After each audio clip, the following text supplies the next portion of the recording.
नमस्कार मंडळी. आज आपण चाललो आहोत सह्याद्री महाबळेश्वर ट्रेकरसोबत हरिश्चंद्रगड कोकणकडा फिरण्यासाठी. सकाळी 4 वाजता आम्ही पाचनई गावामध्ये पोहोचलो. आमच्या ग्रुपचे लीडर उदय कोटकर यांनी सगळ्यांशी ओळख करून दिली. सकाळी 5 वाजता आम्ही ट्रेकला सुरुवात केली. डिसेंबर महिना असल्यामुळे खूपच थंडी होती.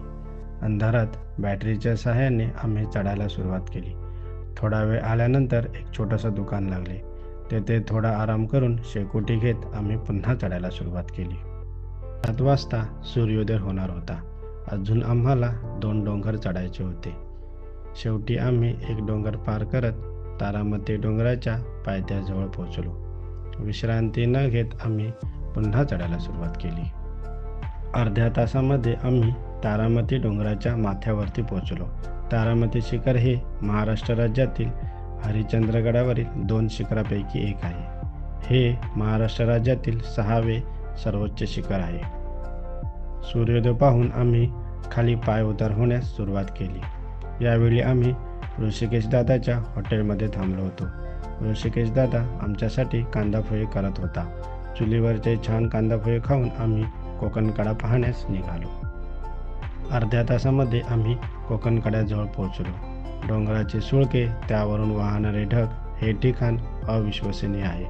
निसर्गाचे सौंदर्य टिपण्यास आणि आत्मसात करण्यास आम्ही बराच वेळ तिथे घालवला. निसर्गाचे सौंदर्य टिपून आणि आत्मसात करून आम्ही हरिश्चंद्रेश्वर मंदिराजवळ पोहोचलो. तिथे पर्यटकांकडून गणपती बाप्पाची आरती चालू होती.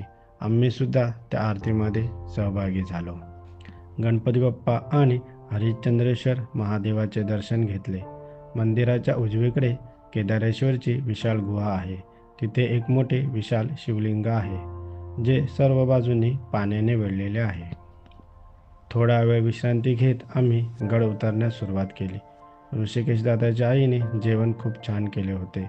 सह्याद्री महाबळेश्वर ट्रेकरसोबत हरिश्चंद्रगड भटकंती कशी होती, कमेंटमध्ये नक्कीच कळवा. धन्यवाद.